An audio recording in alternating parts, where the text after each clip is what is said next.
So the date is August 16th, 2002, and flying over a valley in Afghanistan are two A-10 Warthogs.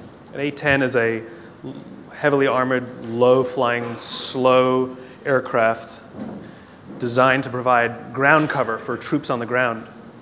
And on this night, it's a very, very cloudy night. There's storms in the area. And these two planes hanging up above, just waiting in case anybody down below needs help. Up there, it's gorgeous. The moon is bright. There's thousands of stars in the sky. The clouds look like the snow had just fallen. Down below in the valley, however, there were 22 Special Operations Forces troops trying to make their way through the country.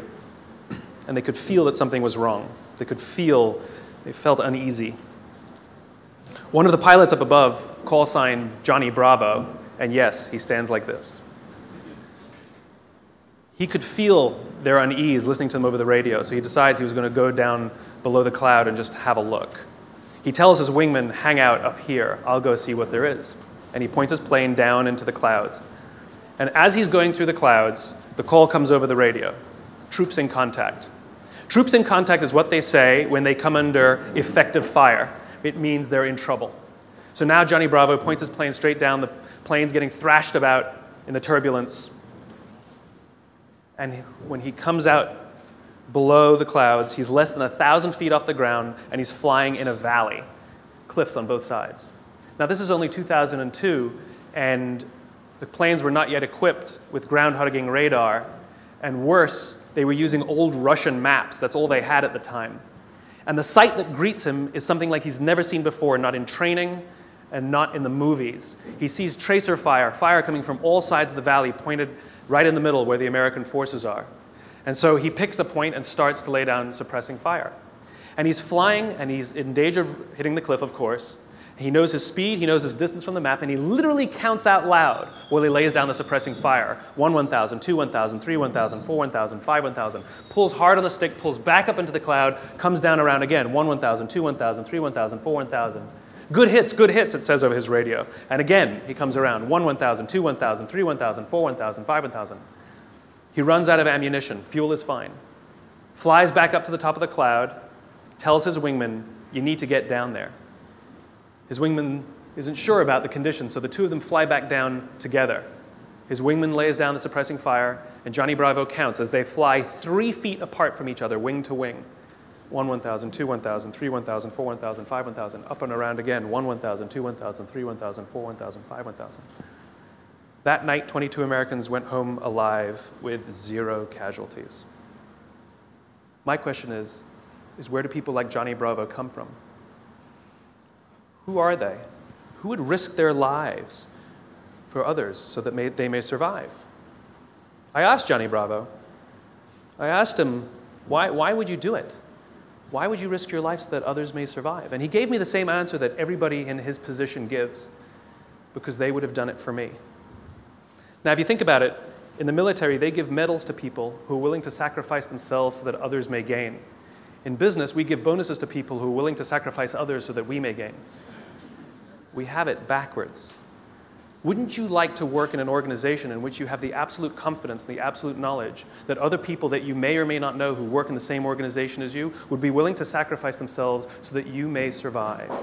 And I'm not talking about giving your life. I mean, we don't even like to give up credit, you know?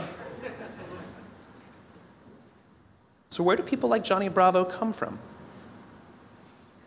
Well, it's an age-old question. They're not born. They're actually made. If you look at the human animal is like a machine. There are systems inside our bodies that are trying to get us to do things that are in the interest of the survival of the human animal, right? Just like in a business, in a company, if you want people to do something, you offer them some sort of positive or negative incentive to direct the behavior, right? So if you want people to achieve a certain goal, you offer them a bonus if they achieve that goal, and they'll work towards that goal because they want the bonus. It's a very simple system. The human body works exactly the same way. It works exactly the same way. Inside our bodies are chemicals that are trying to get us to do things that are in the best interest of us. If you've ever had a feeling of happiness, pride, joy, love, fulfillment, All of these feelings that we have are chemically produced feelings. And they're produced by 4 chemicals predominantly. These are basically responsible for all of the feelings that I would generically call happiness. They are endorphins, dopamine, serotonin, and oxytocin. EDSO.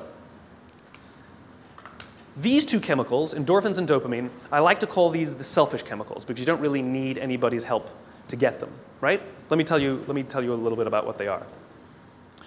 Endorphins. Endorphins are designed to do one thing and one thing only. Mask physical pain. That's it. That's what they do. If you're a runner, if you've ever gone and done heavy exercise, you've heard of an endorphin rush or a runner's high. Basically what's happening is when that runner's out there pushing their bodies harder than they've ever pushed before, they feel good. And when they're done with their run, they feel fantastic.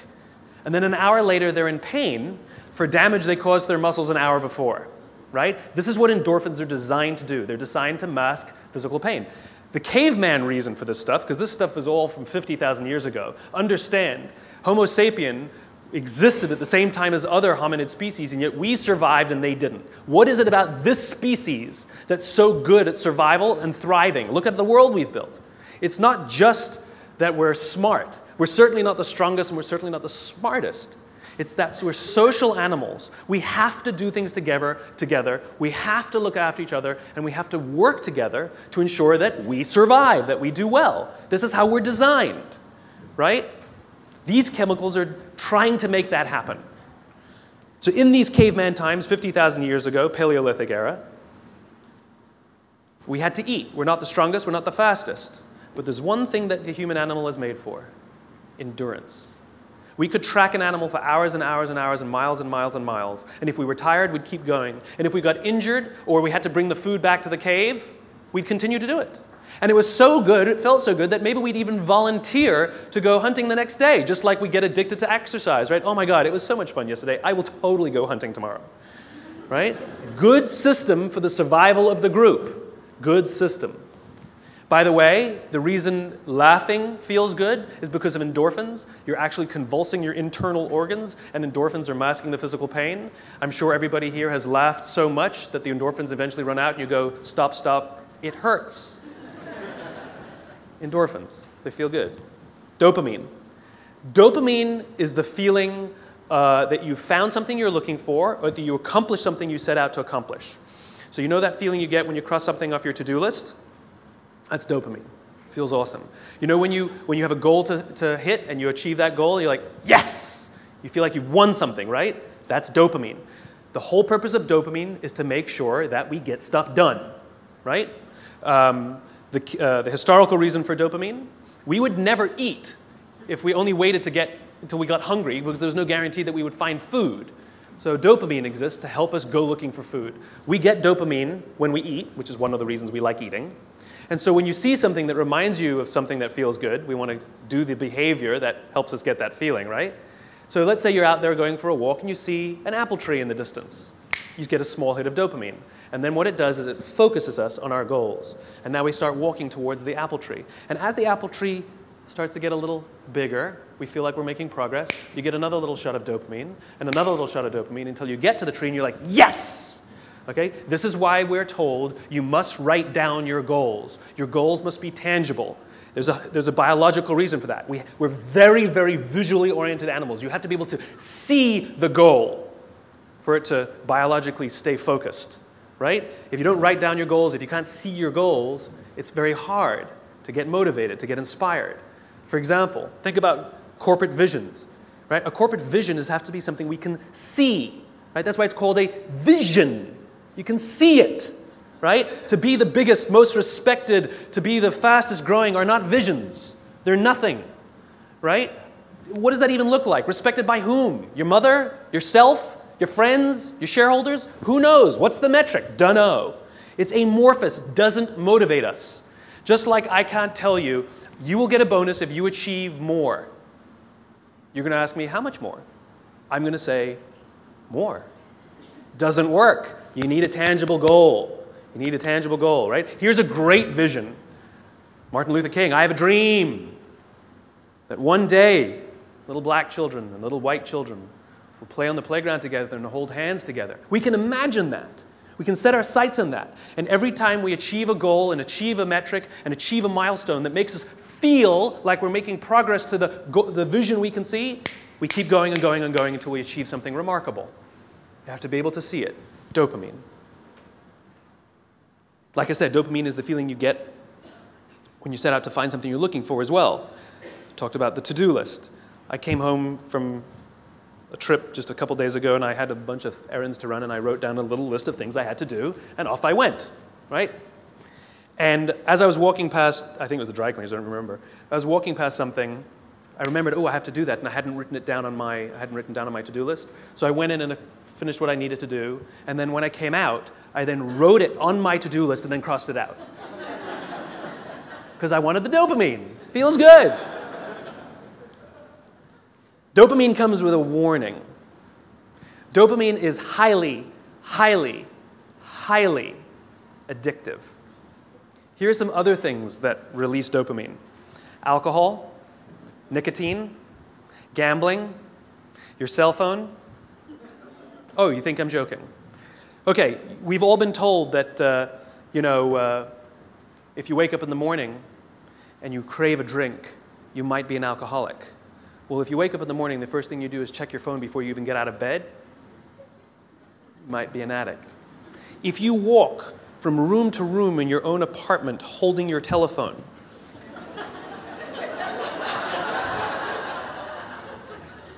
you might be an addict. When you're driving in your car and you get a text and your phone goes beep. We hate email, true. We love the beep, the buzz, the ding. Oh. Right? You'll be there in 10 minutes, and yet you have to look at it right now. You might be an addict. And even if you read it and it says, are you free for dinner next Thursday, and you have to reply immediately, you can't wait the 10 minutes, you might be an addict. And for all you Gen Ys out there who like to think that you're better at multitasking because you grew up with the technology, then why do you keep crashing your cars when you're texting? You're not better at multitasking, you're better at getting distracted. In fact, if you look at the statistics, ADD and ADHD have, diagnoses of ADD and ADHD have risen 66% in the past 10 years. Okay, ADD and ADHD is a frontal lobe disorder, right?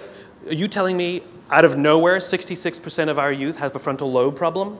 Where did that come from? No, it's a misdiagnosis, right? What are the symptoms of a dopamine addiction to technology? Distractibility, inability to get things done, easily distracted, shortness of attention. It's all the same thing, so we misdiagnose things. It's the addictive quality of dopamine. We can also get addicted to performance in our companies when all they do is give us numbers to hit, numbers to hit, numbers to hit, and a bonus you get, and a bonus you get, and a bonus you get. All they're doing is feeding us with dopamine, and we can't help ourselves. All we do is want more, more, more. It's no surprise that the banks destroyed the economy, because one of the things we know about dopamine addict is they will do anything to get another hit, sometimes at the sacrifice of their own resources and their relationships. Ask any alcoholic, gambling addict, or drug addict. Ask them how their relationships are doing and if they've squandered any of their resources. It's an addiction. Dopamine is dangerous if it is unbalanced. It is hugely helpful when in a comfortable and balanced system, but when unbalanced, it's dangerous and it's destructive. You don't need anybody's help to get these. Go for a run, achieve your goals, you'll get dopamine. You'll get endorphins. But you won't have any feeling of fulfillment or love or trust. That's where these come in. These are attempting to manage these. This is what makes our society great. This is where people like Johnny Bravo come from. It's because of these two chemicals that leaders really fulfill their great responsibility. Outside in the world is danger at all times for various reasons. In caveman times, that danger may have been, a saber-toothed tiger. It may have been the weather. It may have been a lack of resources. It may have been, who knows, any number of things. Things that with no conscience are trying to kill you. They want to end your life. And so how do we survive? We work together. And together, we come together in our groups, in our companies, in our tribes, to feel like we belong, to be around people who believe what we believe, so that we may feel safe. When we're surrounded by people who have our best interests in mind and we feel safe, we will organize ourselves and cooperate to face the dangers externally. Don't forget, the outside dangers are a constant. In a modern world, the outside dangers may be your competition that's trying to put you out of business, or at least steal your business. It might be the ebbs and flows of the economy. It might be terrorism. All of these unknowns, all trying to put you out of business, take away your job, take away your livelihood, end it for you. Nothing personal. It's a constant. Inside our organizations, the dangers we face are not a constant. They are a variable. And they are the decisions of leadership as to how safe they make us feel when we go to work. This is the job of leaders. Aesop said it better than I can. There's an Aesop fable about 4 oxen that stand tail to tail. And whenever the lion tries to eat them, no matter what angle from which he attacks, he will always be met with horns. However, due to infighting and disagreements, they separate and they go and graze in different parts of the field. And one by one, the lion picks them off and kills them all. When we stand together, we can more easily face the dangers outside. When we break up inside our companies, if our leaders don't allow us a space to feel safe inside our own companies, to feel like we belong, then we're forced to exert our own energy to protect ourselves from each other. And, by the way, expose ourselves to greater danger from the outside. If you have to worry about politics, if you have to worry about someone stealing your credit, if you have to worry about your boss not having your back, think about the energy you invest, not in your business, not in the products you're trying to develop, not in your work, not in how great you're producing, not in your creativity, but in just keeping yourself feeling safe. This is destructive. The responsibility of leadership is 2 things. 1, to determine who gets in and who doesn't get in. This is what it means to start with why. What are our values? What are our beliefs? Who can we allow in? Second thing is to decide how big this is. How big do we make the circle of safety? How big do we make the circle of belonging? Do we keep it around just our C-level executives and call it an inner circle and allow others to try and fend for themselves and maybe try and get into our inner circle? Or do we extend it to the outermost edges of the organization? Great leaders extend the circle of safety, the circle of belonging, out to the outermost edges. So the most junior person feels like they belong, feels safe, feels like they have top cover from somebody like Johnny Bravo. That's what these other 2 chemicals are trying to do. Serotonin is the leadership chemical, is responsible for feelings of pride and status. This is why public recognition is very important. We are social animals, and we need the recognition of others. This is why we have the Oscars, and this is why we have public awards events. This is why we have commencement for graduation. I mean, think about it. What does it really take to get to graduate college? You need to pay your bills, fulfill the minimum requirements, and collect enough credits. That's it, right? It's a formula. You could get an email that says, congratulations, you fulfilled all the requirements for graduation. Enclosed, please print out the PDF of your diploma. P.S. magna cum laude, right? Wouldn't feel so good, right? So instead, we have a big ceremony to recognize the accomplishment. And in the audience, we put our family and our friends and our teachers, all of those in our tribe who've supported us and watched our backs as we've made it through. And then we show up on that day, and we go up on that stage, and we take our diploma. It feels great. We feel our status rise. We feel our pride go up. And by the way, when you have serotonin in your veins, your confidence goes up also. And here's the best part about serotonin. At the exact moment that you took your diploma and you felt that surge of serotonin go through your body, at the exact moment, your parents sitting in the audience also got a surge of serotonin and also felt an intense pride watching you graduate. And this is what serotonin is trying to do. It is trying to reinforce the relationship between parent and child, boss and employee, coach and player, the caregiver and the one who is grateful for the support they are given. And think about it. Think of the speeches that we give. If you give an award to somebody, what do they say? I couldn't have done it. I thank God. I thank my parents. I thank my coach. We thank the person who we believe was looking out for us.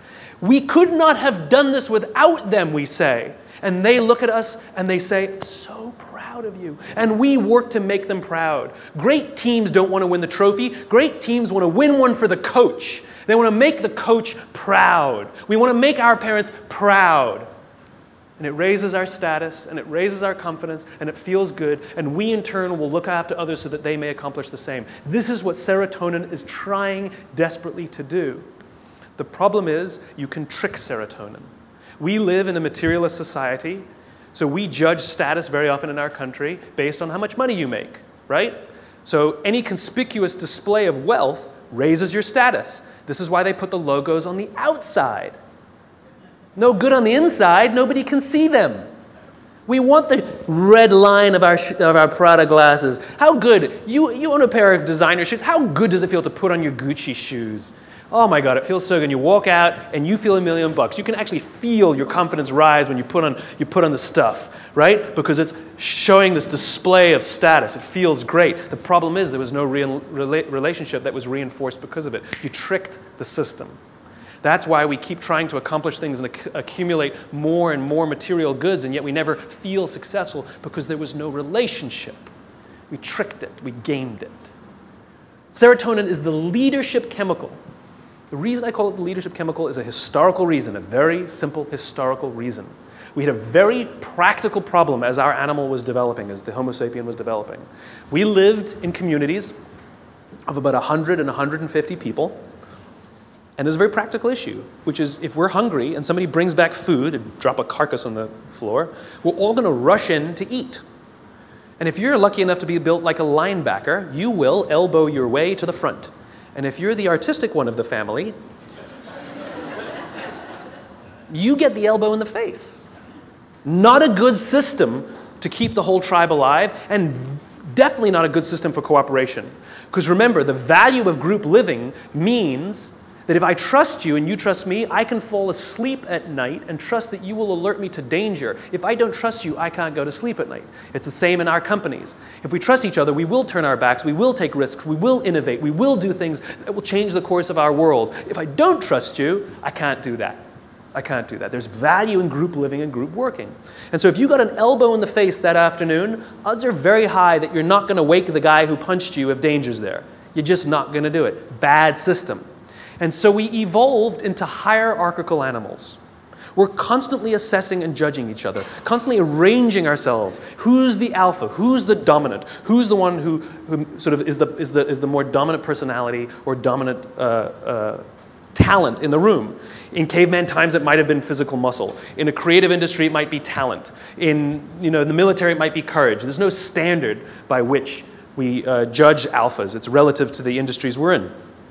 And it's relative to us as well. If you've ever met someone and you were nervous while you were meeting them, you're not the alpha. We've all had the experience where we're meeting somebody and we can sense that they're nervous meeting us. You're the alpha. I'll tell you a little aside that's kind of funny. You know when women all live together, their menstrual cycles align, right? Assuming they're not on the pill, then it doesn't work, right? But if they're not on the pill, all the menstrual cycles go together on the same schedule. It's not arbitrary. They always align with the alpha female's schedule. And the reason is because when a woman is in her menstrual cycle, she can't bear children. And so in evolutionary terms, you want the alpha male and the alpha female to do it so you can have alpha children, right? Nice, strong, strapping kids are going to survive. But if she's off the market, that produces competition. So Mother Nature has created a very clever way that when she's off the market, everyone's off the market.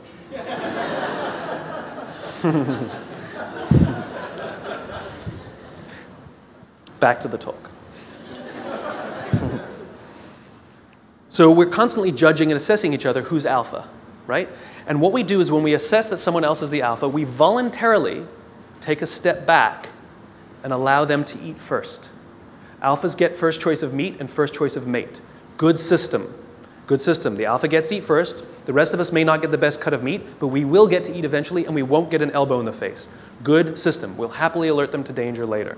Good system. This is why we're constantly trying to raise our status, is because there are benefits to being the alpha. People will do things for us and step back and offer us favors, right? To this day, we're perfectly comfortable giving special treatment to our alphas. No one has a problem that your boss makes more money than you. You might think he's an ass, but you don't have a problem that he makes more money. Nobody has a problem that somebody who outranks us at work has a bigger office than us. Doesn't offend us. It is deeply ingrained in us. We happily step aside and allow our alphas first choice of meat and first choice of mate. It's good to be the king. There are advantages that come with being the alpha. You get special treatment. You get to eat first. People show you love and respect. It boosts the serotonin. You walk around like this. It boosts your confidence. It's awesome. But it comes at a cost. You see, the group is not stupid. We're not giving all of that stuff away for free. Leadership, alpha, comes at a cost. You see, we expect that when danger threatens us from the outside, that the person who's actually stronger, the person who's better fed, and the person who is actually teeming with serotonin and actually has higher confidence than the rest of us, we expect them to run towards the danger to protect us. This is what it means to be a leader. The cost of leadership is self-interest. If you're not willing to give up your perks when it matters, then you probably shouldn't get promoted. You might be an authority, but you will not be a leader. Leadership comes at a cost. You don't get to do less work when you get more senior. You have to do more work. And the more work you have to do is put yourself at risk to look after others. That is the anthropological definition of what a leader is. This is why we're so offended by these banker boys who pay themselves astronomical salaries. It has nothing to do with the number. It has to do with the fact that they have violated a deep-seated social contract. We know that they made all of that money and allowed their people to be sacrificed. In fact, they may have sacrificed their people for the money. If I told you we're going to give $150 million to Nelson Mandela, would anyone have a problem with that? Nope. $250 million to Mother Teresa. Got an issue with it? Nope. It's not the number. It's not the amount of money they make. It's that we are deeply and viscerally offended that we know that we allowed them to have this alpha position and they did not fulfill their responsibility of the alpha. They're supposed to sacrifice themselves for us. Never sacrifice us for themselves. This is why we're angry and offended and don't trust them. They fail.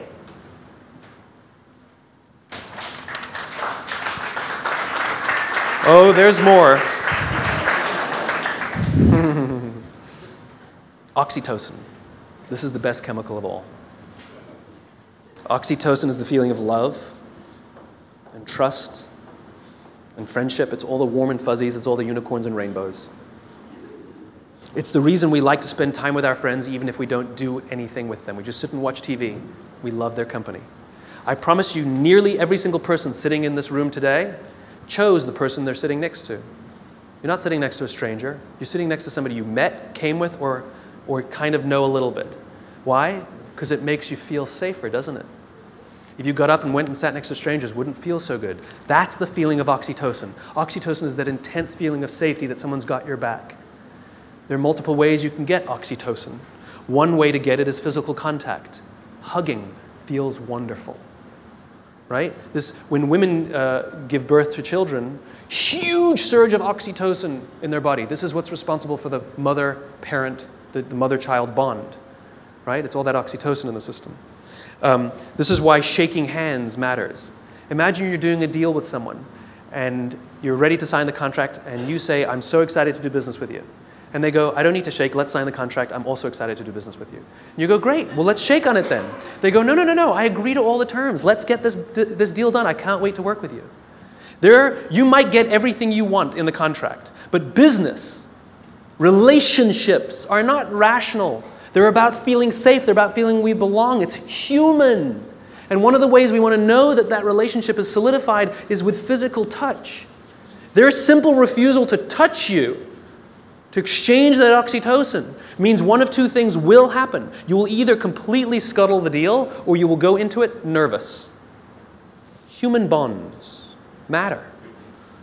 Another way you can get oxytocin is through acts of human generosity.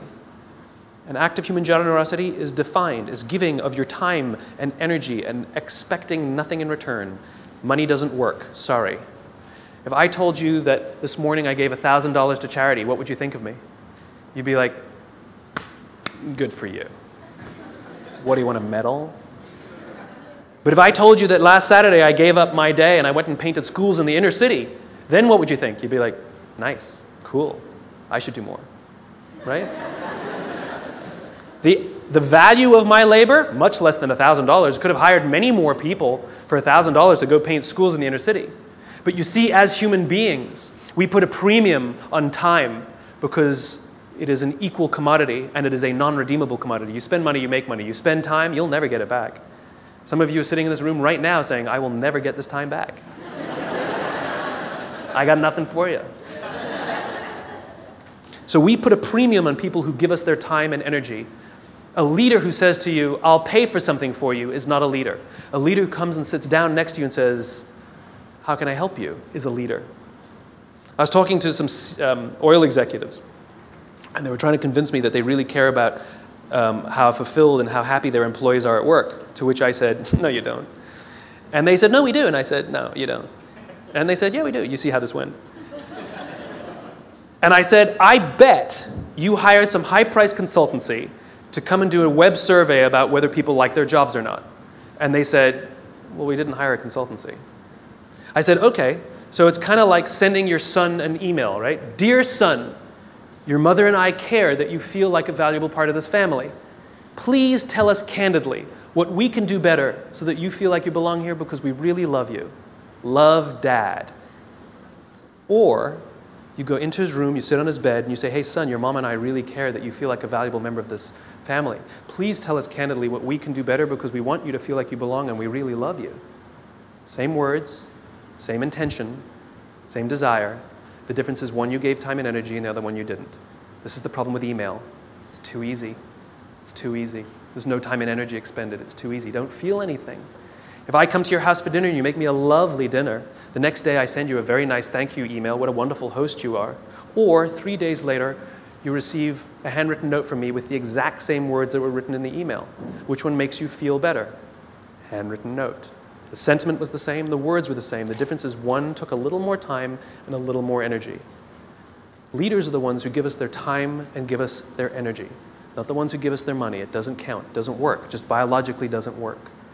This is how you get oxytocin, doing nice things for people that require that you sacrifice a little bit of time, a little bit of energy, something you will never get back. And if you expect something in return, then you weren't really giving in the first place. You take someone out for dinner because you want them to hire you, you're not really taking them out for dinner. You want something in return. It's just a protracted transaction. It's not relationship building. It's nonsense.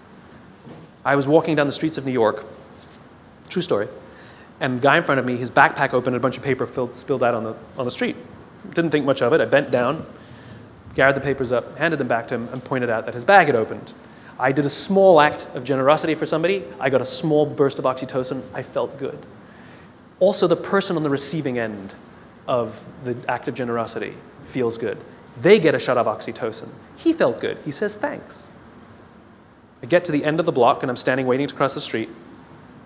And a guy who also happens to be standing waiting to cross the street turns around, true story, turns around and says to me, I saw what you did back there. That was really cool. As it turns out, witnessing acts of human generosity release oxytocin. Remember, our bodies are trying to get us to repeat behaviors that are in our best interest, and it's making us feel good when we see or do acts of human generosity so that we will do them. In fact, the more oxytocin you have in your body, the more generous you actually become. In other words, the more you do, the more you want to do. It gets better than that. Lots of oxytocin in your body inhibits addiction. It makes it very difficult to get addicted to something when you have lots of oxytocin in your body. It actually inhibits addiction. It boosts your immune system. It makes you healthier. That's why happy people live longer. It's why couples live longer. Oxytocin, it actually is good for us. It increases our ability to solve problems. It increases our creativity. It's really good for us, and it's not addictive. It just feels great. It takes time to build up, though. You know, if I went on a date with a girl the other day, it was a first date, we totally got along great, we're going to get married. Why are you laughing? That's my social life. The reason you laugh is because you inherently know that I cannot form a bond of trust strong enough to get married in 7 days. You know that. Why don't you go on a couple more dates? Right? Inherently, you know that. Right? But if I told you that I've been dating somebody for 7 years and we're not married yet, what do you say? What's wrong?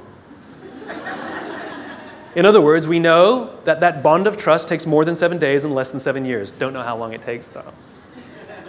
So when you start a new job and you're really excited to work there and they're really excited to have you, don't quite feel like you belong. You don't quite feel like you're trusted yet, right? Even though you were really excited and they're really excited, it takes time.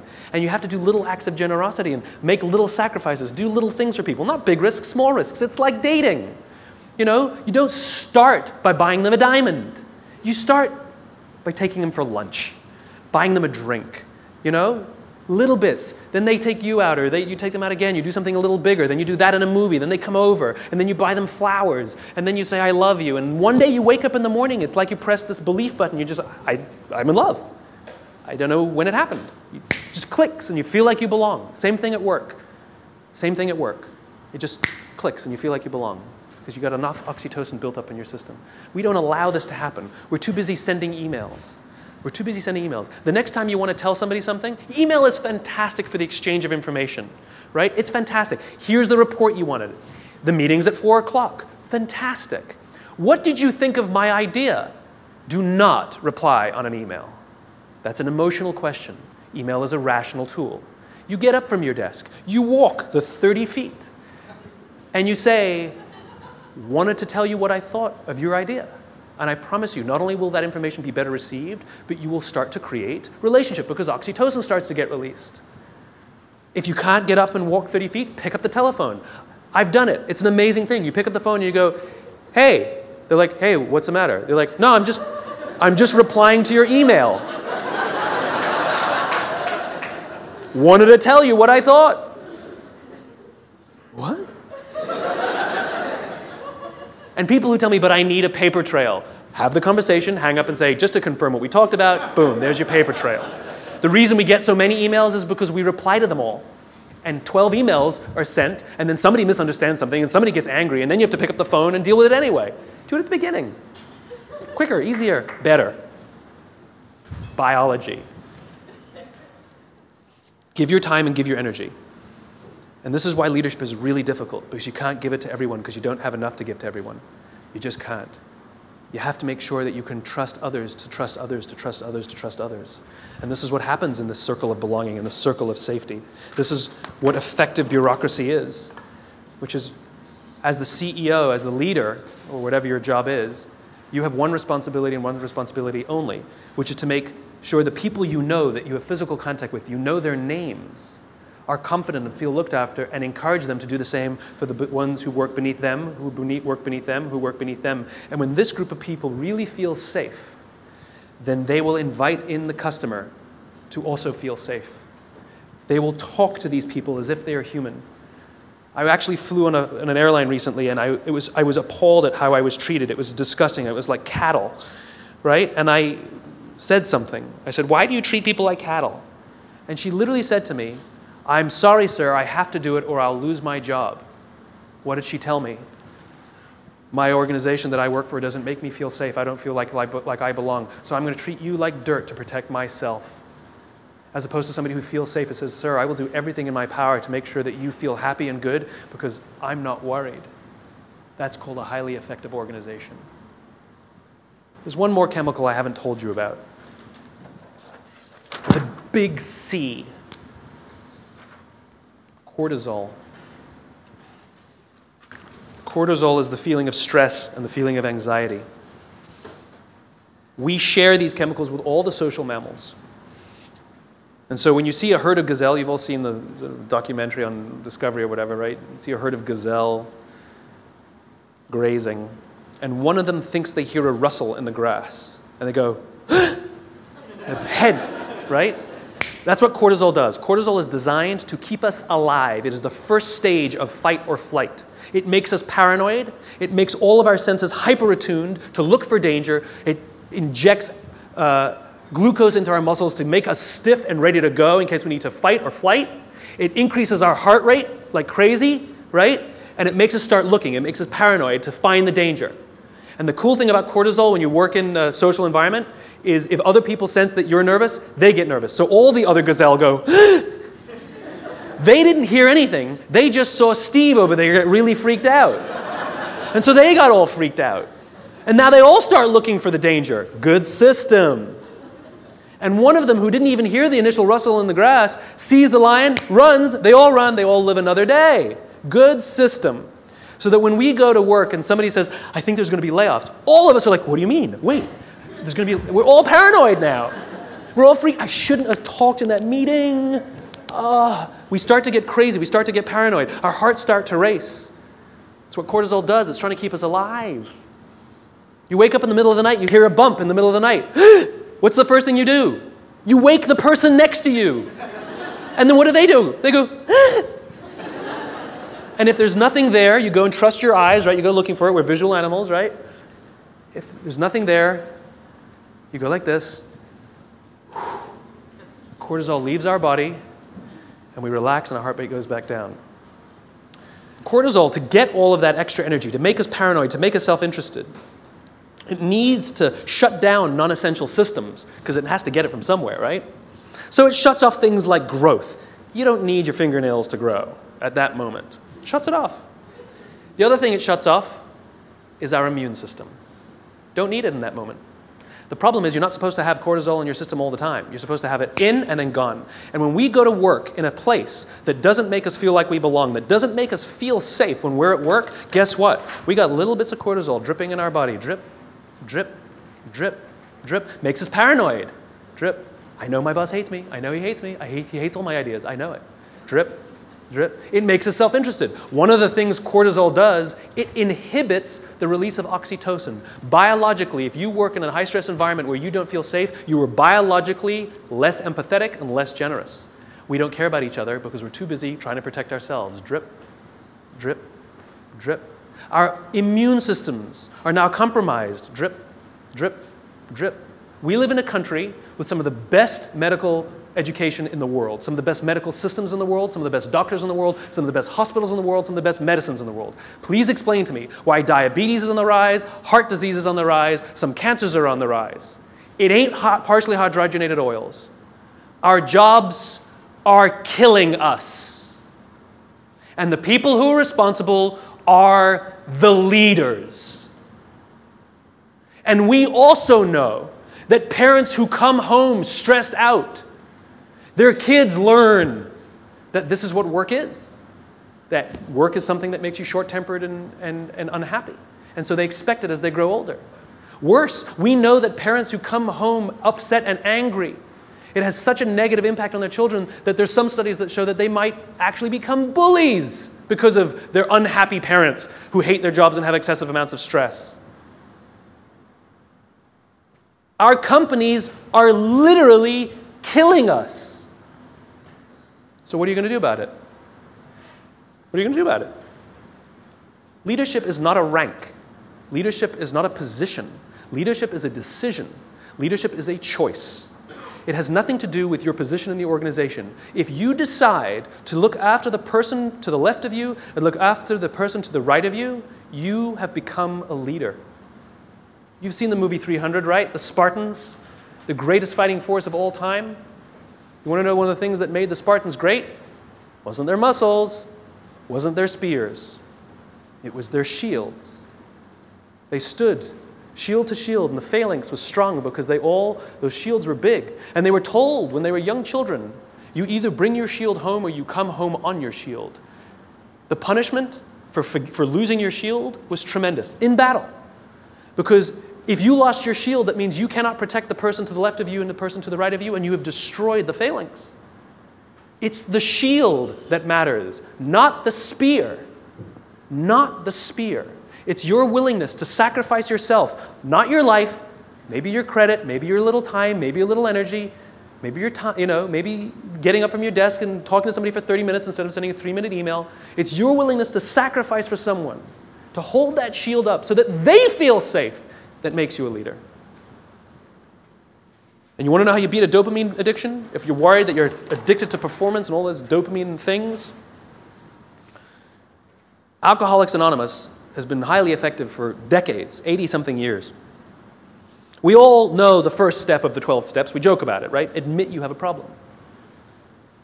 Do you know the 12th step? Don't say, it's supposed to be anonymous. I'll tell you what the 12th step is. Alcoholics Anonymous knows that if you master all 11 steps, but not the 12th, you will drink again. If you master the 12th step, you will beat the disease. What's the 12th step? The 12th step is the commitment to help another alcoholic. Service. Service to another. Oxytocin wins. Serotonin wins. The more we look after each other, the safer we feel, the more we feel like we belong, and the more we will work together to confront the dangers outside. Do this for others, and others will become Johnny Bravo. Thanks very much.